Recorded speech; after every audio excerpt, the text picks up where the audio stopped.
నమస్తే అందరికీ. చేవెళ్లలో రంజిత్ రెడ్డి ఓడిపోతున్నాడని ఒక వార్త వస్తోంది.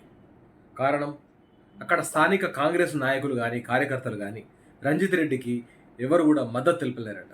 ఎందుకంటే ఆయన బీఆర్ఎస్లో ఉన్నప్పుడు మమ్మల్ని కష్టపెట్టిండు, మమ్మల్ని ఇబ్బంది పెట్టిండు.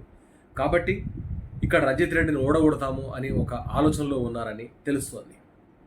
ఇంకో వర్షన్ కూడా ఉంది. రేవంత్ రెడ్డి గారికి కొండా విశ్వేశ్వరరావు గారి దగ్గర సంబంధం కాబట్టి కొండా విశ్వేశ్వరరెడ్డిని గెలిపియాలని చూస్తే అక్కడ రంజిత్ రెడ్డి ఉంటేనే కొండా విశ్వేశ్వరరెడ్డి గెలుస్తాడు. అందుకొరకే సునీతా మహేందర్ రెడ్డిని మల్కాజ్గిరికి మార్చారు అని ఒక టాక్. నిన్న మొన్న టీవీలో కూడా ఇక్కడ చూశాను నేను. కొండా విశ్వేశ్వరరెడ్డిగా మాట్లాడుతూ, నాకు సునీతా మహేందర్ రెడ్డి ఉంటే ఇబ్బంది ఉంటుండే, రంజిత్ రెడ్డి ఉన్నాడు కాబట్టి నాకు ఫ్రీగా ఉందని ఒక మాట అన్నాడు అతను. ఇదే కదా లోపాయికారి ఒప్పందం. ఈ లోపాయికారి ఒప్పందం ప్రకారమే రంజిత్ రెడ్డి గారు ఓడిపోబోతున్నారు. ఎందుకంటే రేవంత్ రెడ్డి గారికి కాంగ్రెస్ పార్టీ అభ్యర్థులు గెలవాలని, కాంగ్రెస్ పార్టీ అభ్యర్థులకు మంచి విజయ అవకాశాలు ఇవ్వాలని, కాంగ్రెస్ పార్టీకి తెలంగాణ నుంచి అతి ఎక్కువ సీట్లు ఇవ్వాలన్న ఆలోచన ఏమాత్రం ఏ కోశాన వారికి లేదు.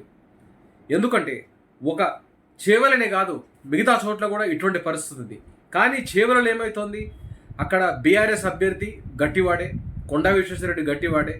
ఈ ఇద్దరి మధ్యన అక్రమ కేసులు, కబ్జాలు, రకరకాల ఆరోపణలున్న రంజిత్ రెడ్డి నిలబెట్టిండు అని చెప్పి రేవంత్ రెడ్డి అని కాంగ్రెస్ వాళ్ళు కొంచెం కోపంతో, కొంచెం గుస్సాతోని ఉన్నారని వార్తలు వస్తున్నాయి. చూడాలి మరి రానున్న కాలంలో ఎలా ఉంటుందో.